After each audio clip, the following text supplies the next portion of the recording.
Plan as traditional native stewards, past, present, and future, and strive today to embody a commitment of cultural equity, reconciliation, ecological conservation, and sustainability. I hereby call this meeting to order at 4:06 p.m. Tia, will you do a roll call, please? Yes, Greg, Chair. Here. Megan, Vice Chair. Here. Tamara, Secretary. Jim is absent. Elazar. Gisela. Here. And Matt. Here. All right, thank you very much, Tia. Appreciate that. You have the December 17th minutes in front of you. It was included in your packet. Does anybody have any changes or additions to those minutes? Hopefully everybody's had a chance to review. Some good commentary there over our discussions. I'd entertain a motion to approve the minutes. So moved. Thank you, Matt. Do we have a second? A second. Thank you, Megan. Appreciate that. Any further discussion? Okay, all those in favor, please say aye. Aye. Aye. Aye. Okay, any opposed? Chair votes aye. Minutes have passed. Now's the time for public comment. We do have Charlie here, who's here to listen in. Welcome, Charlie. Thank you for attending. You're welcome to have a statement or if you want stuff. You're shy, remember? Okay, good, perfect. Glad you're here. Feel free to ask any questions. We don't have any public online that I see. Of course, I have glasses on and they're readers, so I can see nothing up there. Why don't we move into, you need her full name for the minutes? Introduction. She asked if people could announce their name and introduce themselves, so she could have that for the record. I'm Greg Pack. I'm the chair. Hi. Hi. I'm Amy Shelby. I'm executive director. Matt Altoff, from a board member. Jeff Chili, operations manager. Tim Ravens, project coordinator here at CAP. Tia Mayhew, office manager. Megan? Yeah, Megan Ramey, vice chair. And Gisela? Hello, my name is Gisela. I'm also board member. And Emily, you got to say hi too. Okay, I'm Emily. I'm a contract accountant with the district. Thank you, Tia. Appreciate that. All right. Emily, I believe you are agenda item number 5, accounting report. The floor is yours.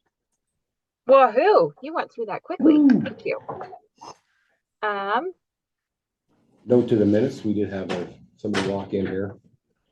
Two puppies. With 2 puppies. Holy cow. Now that's not going to be a distraction.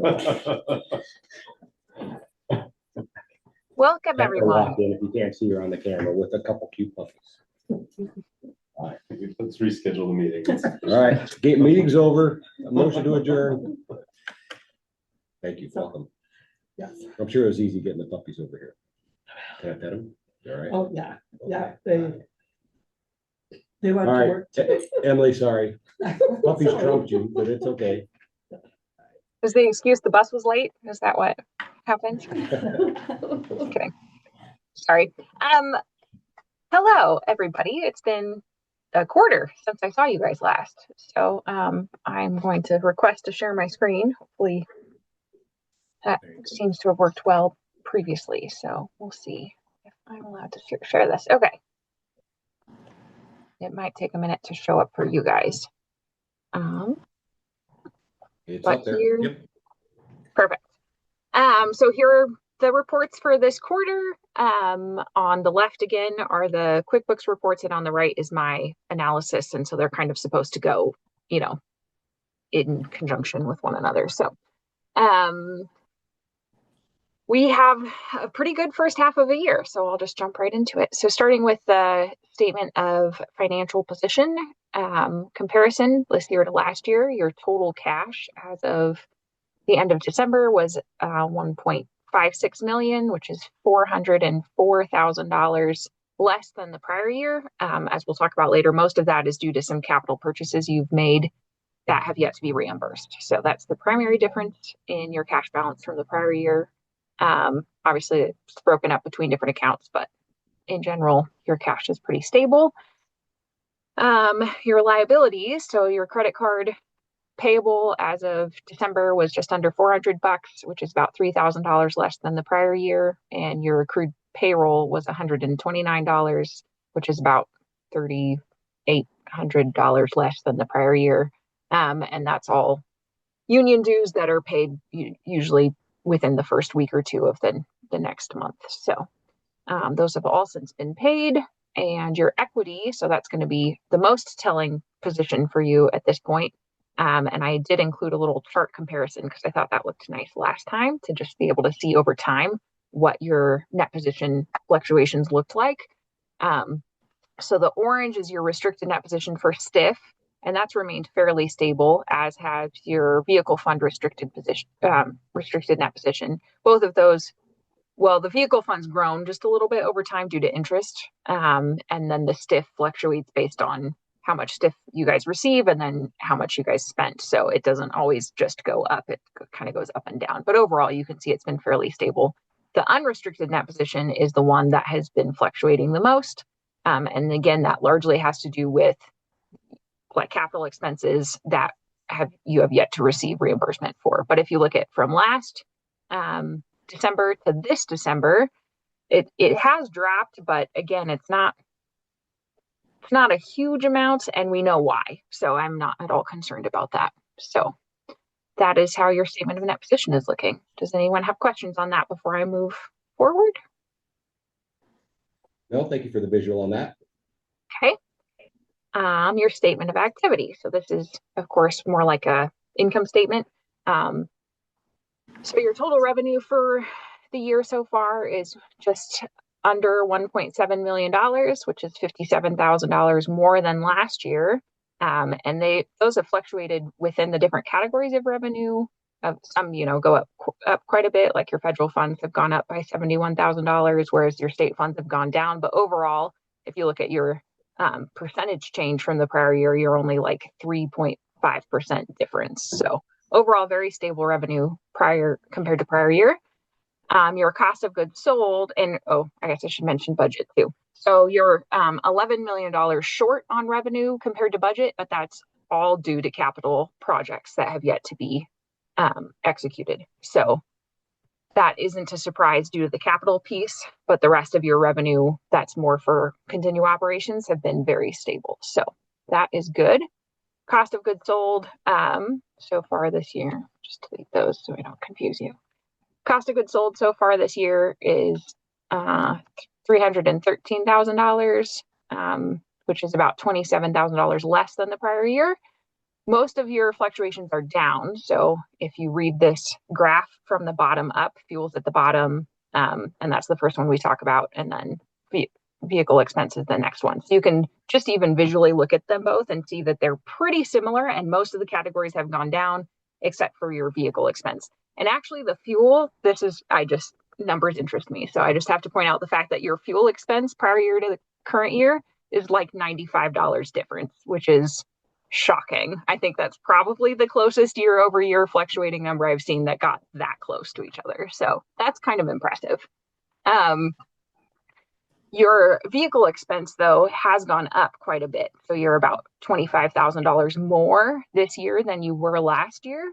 And most of that has to do with an increase of $13,000 increase in preventative maintenance, and then $5,000 increase in repairs.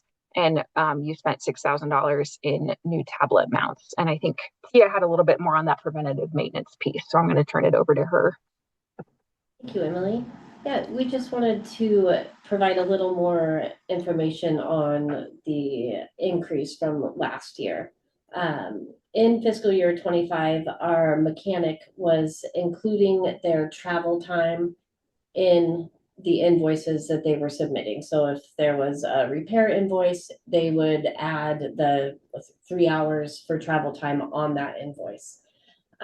We have since requested them separate that and have a standalone invoice for the travel time for a couple of reasons. One, so we can track the travel time and have an accurate vehicle repair cost per vehicle. Also, this year, the mechanic has been on site from fiscal year start to the end of December 28 times compared to the 16 visits that they were here during the same time frame last year. As a result of that, we've seen increased travel costs, having them come out more frequently, and at times there was a need for multiple mechanics on site to complete more work in a timely manner to minimize vehicles being out of service. The increase in repair and maintenance needs is primarily due to the age and mileage of our fleet. As you know, we did just receive 2 new vehicles and are expecting 3 more over the next year. It is, though, important to note that even receiving the new vehicles, we don't expect to see a significant decrease in those costs. Due to the number of miles that we operate daily, they do climb pretty quickly. And the new buses just aren't keeping up with the buses. So the new buses that we can bring in and get awarded through grants, it just doesn't necessarily keep up with the services that we provide, and they get old really quick.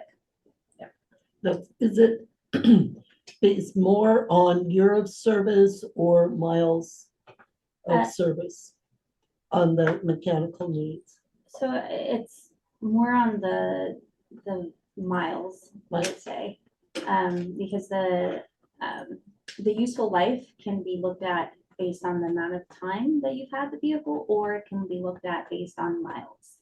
And we have been, in the past couple years, we have been running through our useful life just based on miles much quicker than that year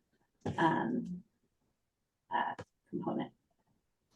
We have a inventory tracking sheet that shows all the vehicles and their IDs and the mileage on them, We do. year in Yes. service and stuff like that. Is that something maybe we can share next meeting? Yeah. Okay, thank you. And I think another point too is just that we're trying to work on is our spare vehicles are also old, right? So I think because we didn't get a large amount of new vehicles during the pandemic, and now it's been slow to get those grant awards to get more new vehicles, I think we need to focus on bringing up the age of our spare vehicles as well, not just like our main vehicles that we use. And that's something we're hoping in the future there will be grant funding available to help us do that. Okay. And we'll be focusing a lot on that, on the awards that are coming up. Any questions on that before I hand it back to Emily? All yours, Emily. Perfect, thank you.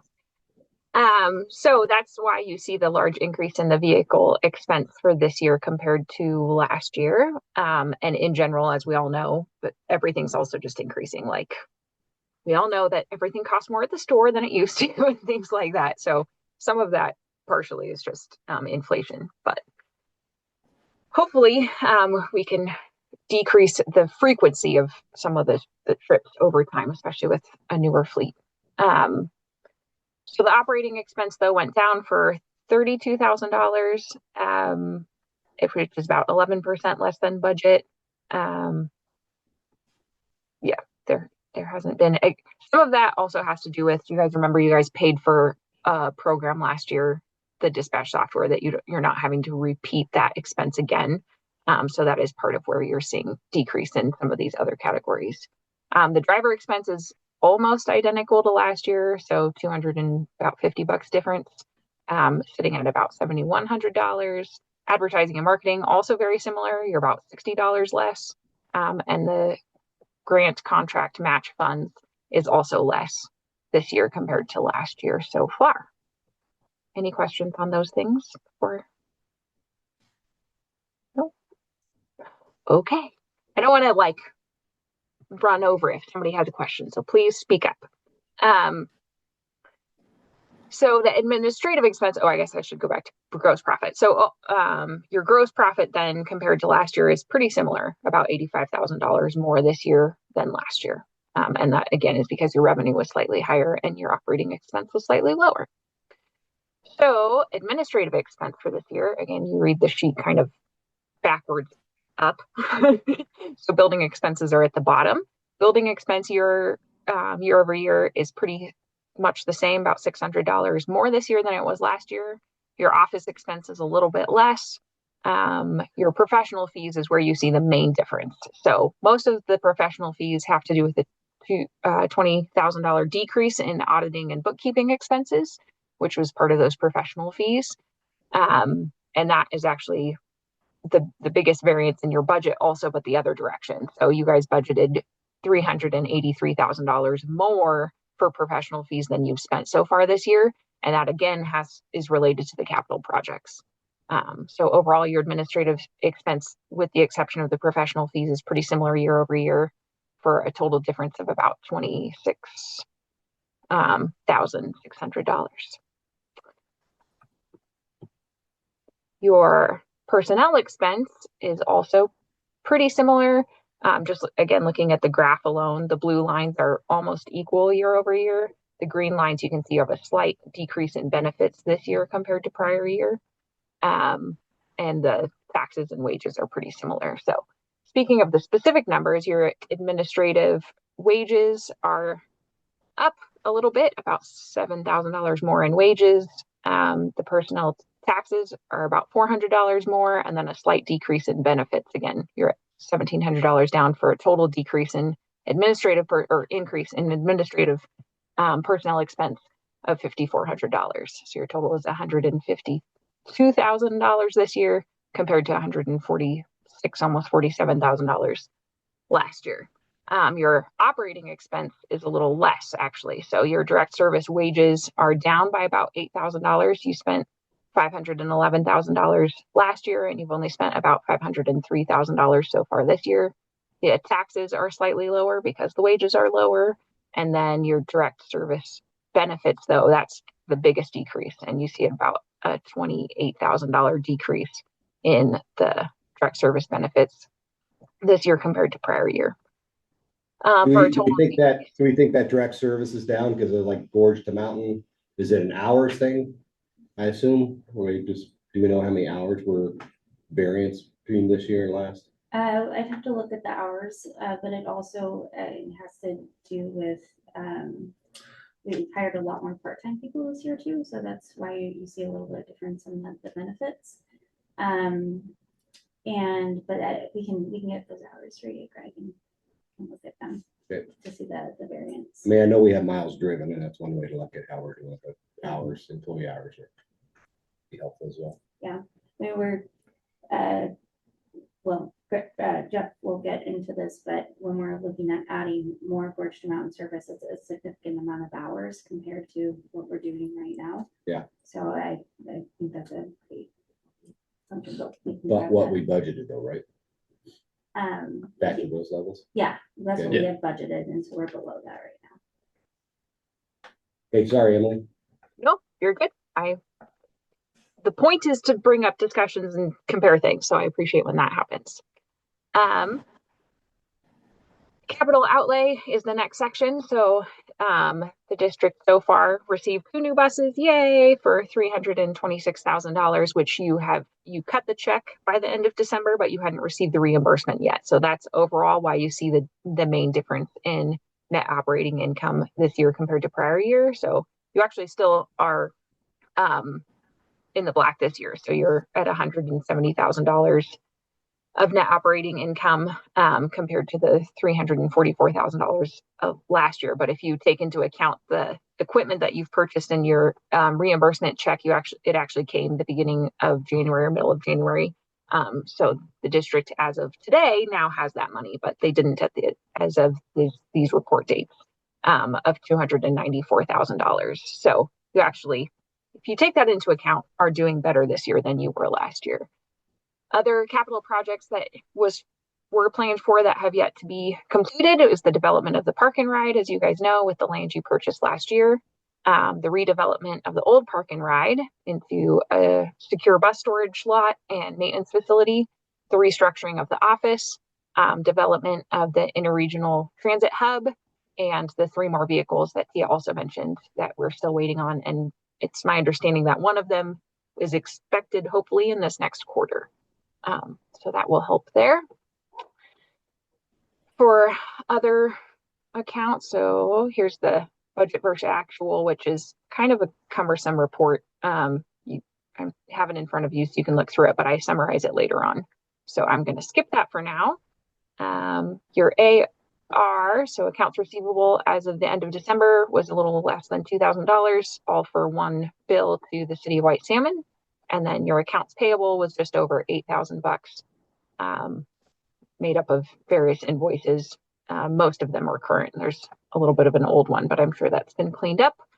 And then your budget. So this is probably the main important thing for budget, is this total comparison as of December 31st. So your actual expenses for administrative were $265,000. Your adopted budget was $924,000. So you're under budget by this amount of money. So here's the amount of budget you have remaining. You have 71% of your administrative budget remaining. And that's the only important figure. Your budget goes by administrative and operating in total. So the individual categories, if you go over or under, don't matter from a budgeting, from a statewide budgeting standpoint. Obviously, you guys track it more closely than that. For the operating, also is pretty similar. So you can see materials and services were at almost 50% for this first half of the year, and personnel expense were a little, actually, chunk less than 50%. And then capital outlay is where your huge difference comes, again, because of all the things that we're expecting but have yet to be completed. So you've only spent about 10% of your operating budget for the year, with about 90% remaining.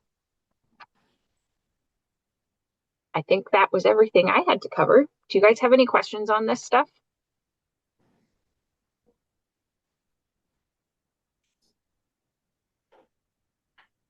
No, looking around the room, I think we're pretty good.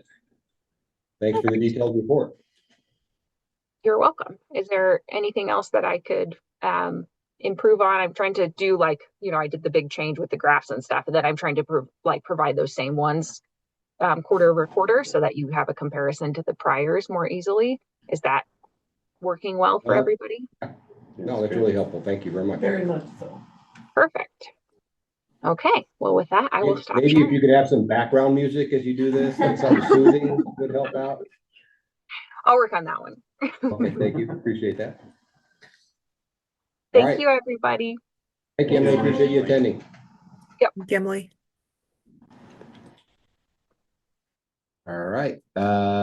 We are on to agenda item number 6, which is resolution and action items. Amy? I have one quick update. Sorry. Vehicle liability insurance. Real quick, just as we just talked about, we are seeing increase in costs kind of all over the board.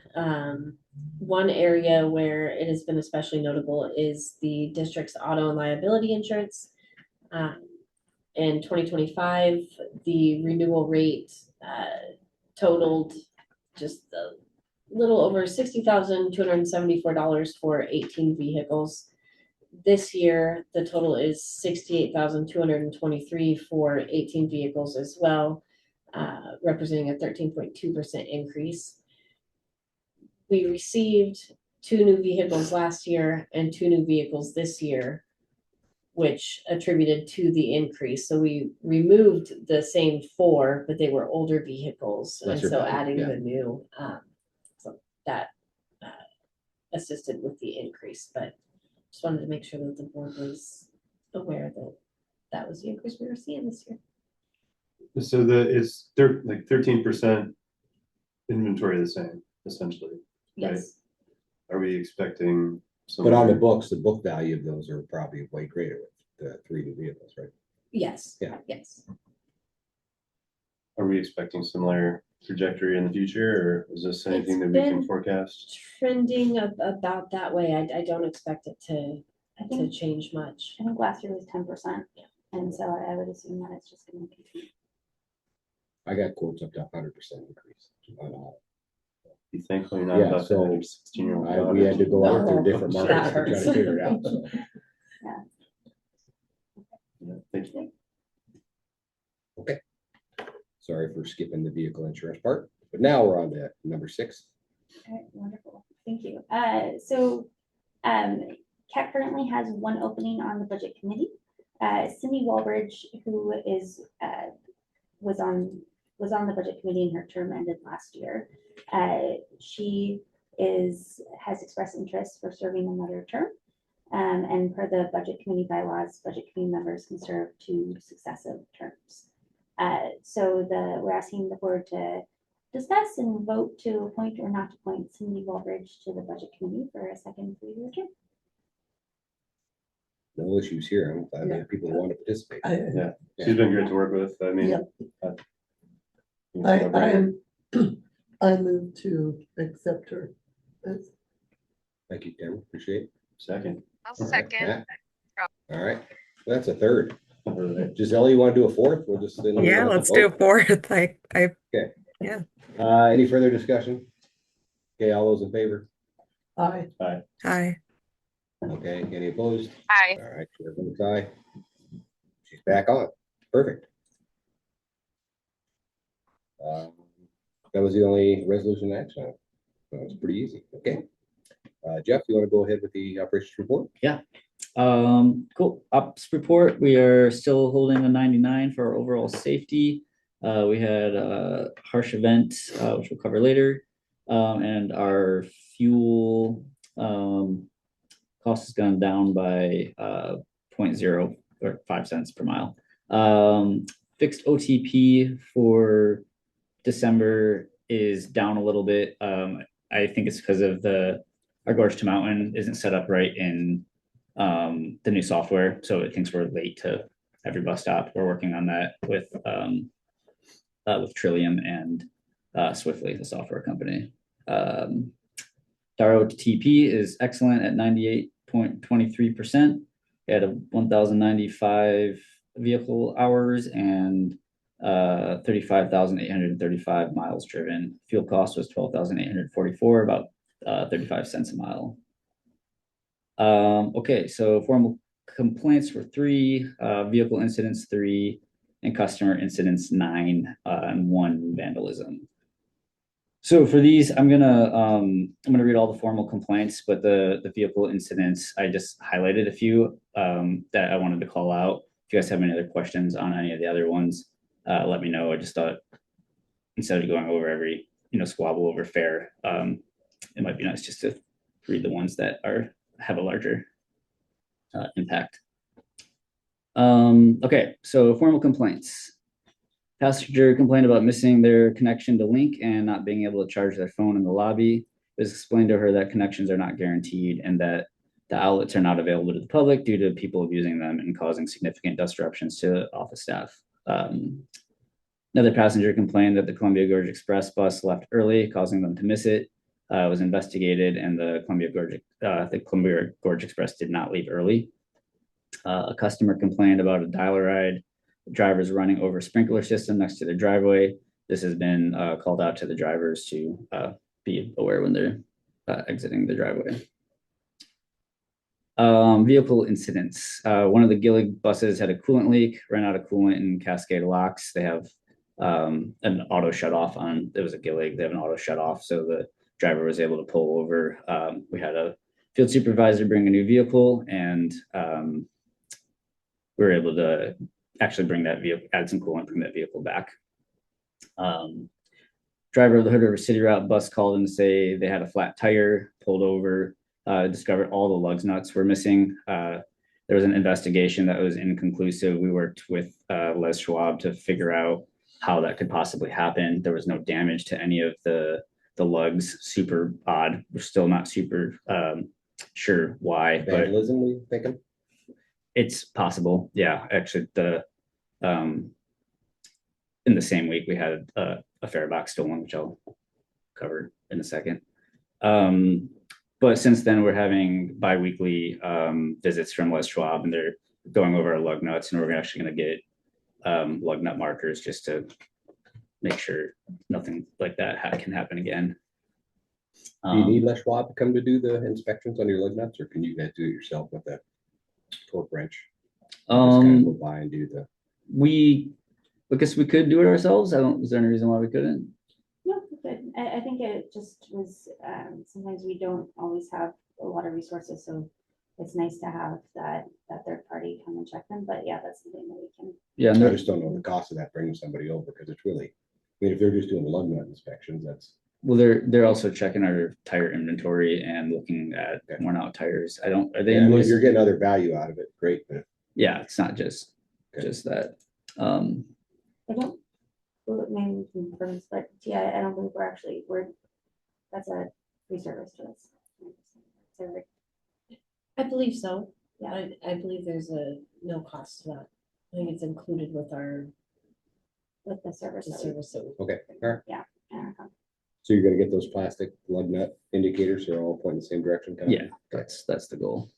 And likely change them over when we change tires over, so it's not a huge, so we're doing it, killing two birds with one stone instead of having to service all the vehicles. Okay, and then the Columbia Gorge Express bus had blown breaker and had to pull over at a weigh scale while on the route to Portland. The mechanics were at CAT that day and were able to go over, retrieve the bus and fix the breaker, and we haven't had any issues since with that problem. Okay, customer incidents, and jumping to the third one. At Gateway, a person loaded a bike in the front of the bus, then unloaded a different bike and rode away. So they stole someone's bike. The supervisor on duty prepared the video for a possible police request, but didn't hear from TriMet Security or the police. They wasn't big enough fish to fry. Two more down, where a vehicle was parked at the port stop blocking access one morning. A supervisor called non-emergency who informed parking patrol, which ticketed the vehicle. It was gone in several hours later. This is starting to become a recurring theme for us that we're monitoring is people parking in the bus stops. Several instances of vaping on the CG bus have been reported despite drivers announcing the no smoking rule. Increases in vaping is being monitored and recorded by staff. Kept a log. We actually figured out who was doing it and was able to speak to them and just let them know that if they continue to do that, they'll be trespassed from the bus, and haven't heard any reports since. So hopefully resolved, but we will see. Bus 197, this is the vandalism. Bus 187 is parked out in the upper lot, had a fare box pried out and stolen. Report was made with police. However, a formal case was not initiated due to lack of additional evidence. Means they just can't prove that anybody did it. Like we don't have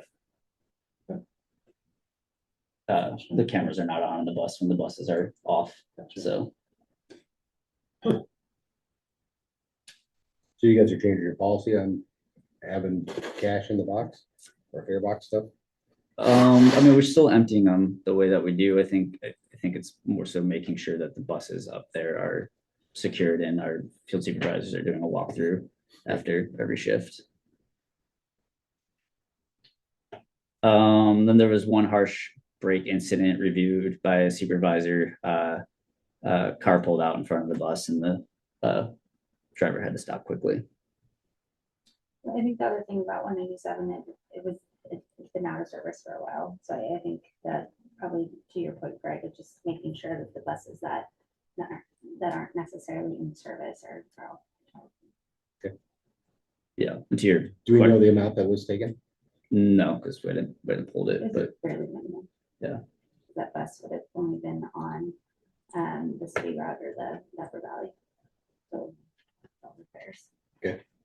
How much damage was done to the vehicle? I mean, there's, the cost to it. it was an old fare box. It wasn't one of our nice new ones. And then it's just basically screw holes in the bottom of nothing really, just the time that it took us to take a fare box out from one of the buses we're taking out of service and put it in that bus. Is there any damage to the exterior of the bus or entrance or anything? Nothing new, no. Okay. And that bus will be taken out of service here soon too.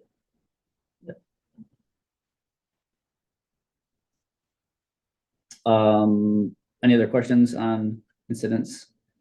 Nope. Okay.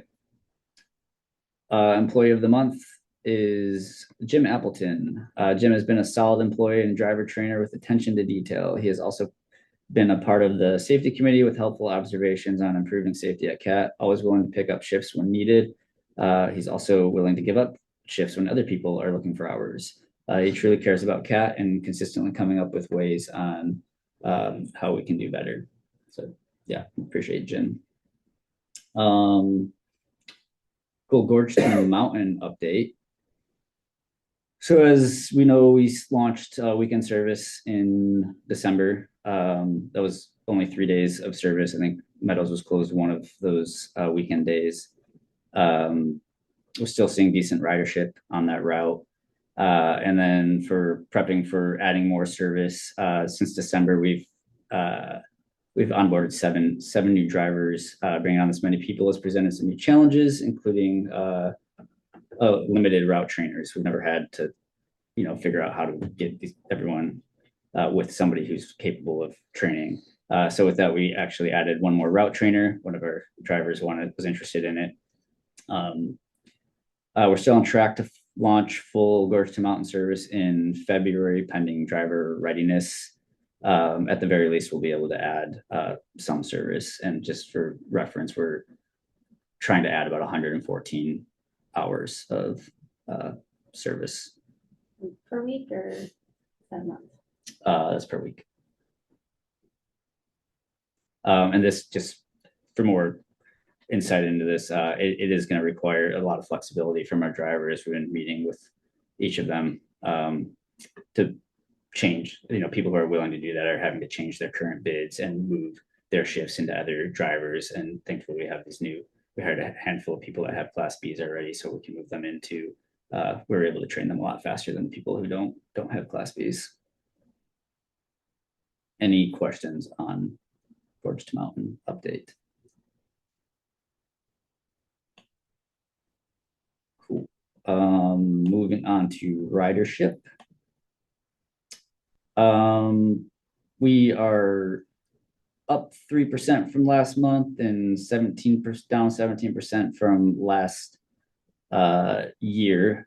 That's mainly due to Gorge to Mountain. Just for reference, if you take away Gorge to Mountain, we had about a difference in 77 rides, and we did about 6 days of Gorge to Mountain last year in December versus the 3 days we've done this year. So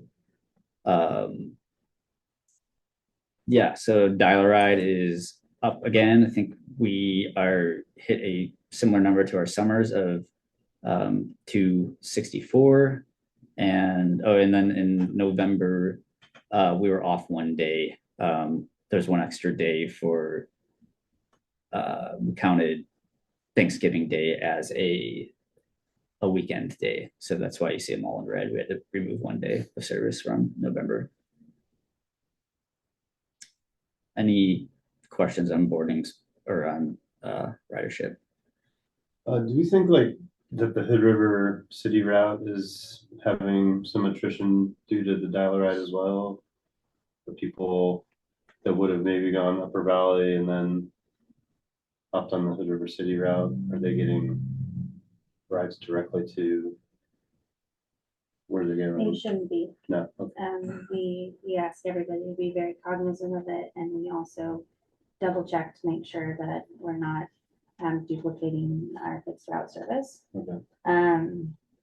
The new software is actually pretty cool. It'll tell you when you're booking a Dial-A-Ride, it'll actually tell you it is so and so minutes faster to ride the city bus, or so and so minutes longer to ride this whatever route it's. So it'll highlight near. where to sort of drop someone to then hop on our fixed routes. Sorry, what? So I'm saying, if you're a Dial-A-Ride customer in the Valley, it's going to bring you into a point where you can then connect to the fixed route service. Probably not for the Dial-A-Ride, Okay. but it does give. So when we're booking a ride, it gives us information so that we can tell people and let them know, and it helps highlight when that person could take a fixed route. Okay. The fixed route service instead of Dial-A-Ride. So it helps us recognize it, and then we can remind them and go about their app. Oh, I'm sorry, you actually are duplicating. I'm sorry, we can't do this with Dial-A-Ride, because you're not part of our fare transfer program. or we can have that discussion with them of like, oh, would you like someone to ride with you on the fixed route? How can we help? And then to make sure that's not happening. Okay. And then we, do that similar with the Upper Valley. Now the Upper Valley, because,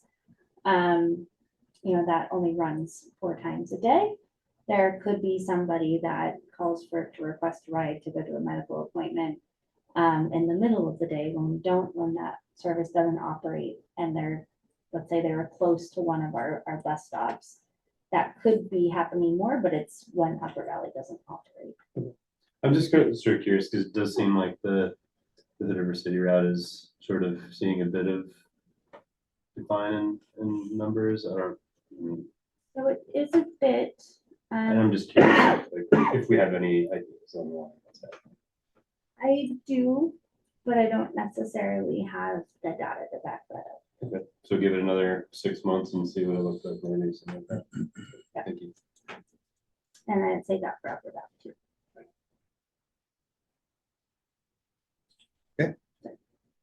Cool. That concludes my portion of the report. Thank you, Jeff. Appreciate it. Yeah. All right, Amy, you want to take us through your report? Sure. Thank you. Okay, so the first thing on my list is a House Bill 3991 update. So the intent is to update the board on the most recent information regarding House Bill 3991, which was the transportation funding bill that was passed during the special legislative session this past fall. There is no action required of the board at this time. Since the passing of this bill, petitioners have submitted signatures to refer portions of House Bill 3991 to voters. As a result, most of the new bill's revenue is delayed pending a statewide vote, including the revenue that transit would have received. Additionally, on January 7th, Governor Tina Kotek called for lawmakers to repeal House Bill 3991 in the upcoming short session. So I think the bottom line is there are a lot of unknowns. But for now, the impact to CAT is there will be no additional statewide transportation improvement funds that we'll be receiving in the short term. And we should know more by the February board meeting about what's going to happen in the short session. Fun stuff. Yes. Any questions? All right, my second item is the 6-month work plan. So the intent is to introduce the board to the staff 6-month work plan.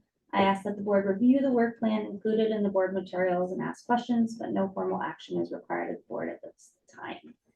During my time at CAT, we have not had an official work plan, but I have seen the need to create a more structured list of what is the short to midterm goals for district staff.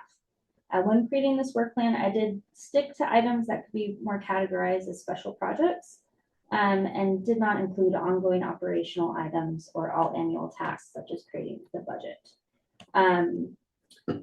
And a couple of items to highlight is we are going to be promoting the Spare Rider app for demand response more. And the hope is to transition more people onto the app. And Tim is doing a great job. He's created a poster that we're going to put in all the current demand response vehicles.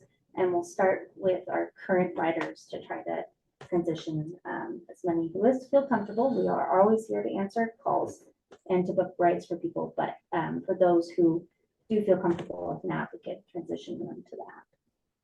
As it does help a lot with letting people know when the bus is coming to them so they are ready, and that makes us a more efficient program. The next is the RFP for consultants for the facility site development projects. I am hoping that will be released in the next couple months so we can start that selection process for a consultant. We're finishing implementation of dispatch and vehicle maintenance software and the documentation of how to use those programs. Jeff is doing a great job of working with his team to make sure that we are all on the same page of how to use those programs. And the purpose is to do it at the start, right? So that as we continue to get more embedded in these programs, we're all using it the same way, and it helps reduce some of our communication issues that we've had in the past. And then also the refinement of the route trainer program. Jeff is going to work with his field supervisors and really refine that program. So it's just a more structured program. Any questions on the other things that No, I love that you have it listed out here. How often will you update us on the progress of these? I can update as much as you would like. Okay. There. I think daily, like send us Yeah, we'll do. And this is, to me, it's really great, because I know you guys do a lot, but I don't know the details, and I think it's great to include it here. So it's public records to show what is being done, and kudos to all of the work that's being done. Yeah, I think like every other meeting's probably fine. Okay, sounds good.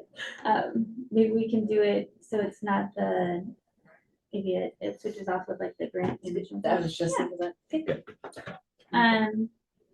Okay, so the hope is that this will help us not take on too many projects at a time, track completion time for special projects, and keep the board, to your point, Tamara, in the loop on the great things that staff is doing and that you are not always exposed to as in the board meetings. Perfect, thank you. Okay, the third item is the executive director review.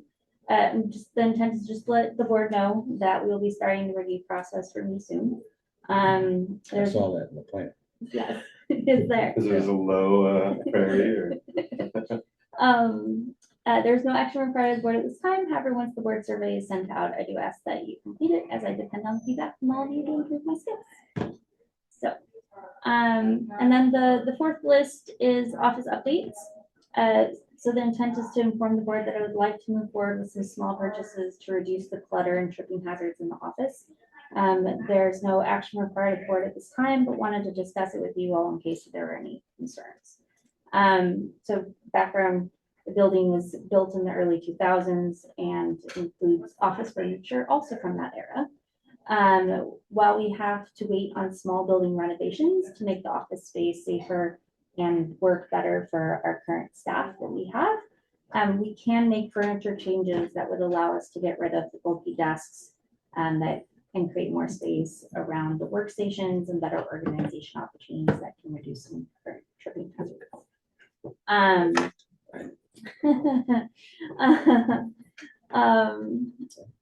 so staff would like to purchase some new standing desks and potentially new monitors and organizational furniture as funds allow. The expense is estimated at $6K and is in the budget.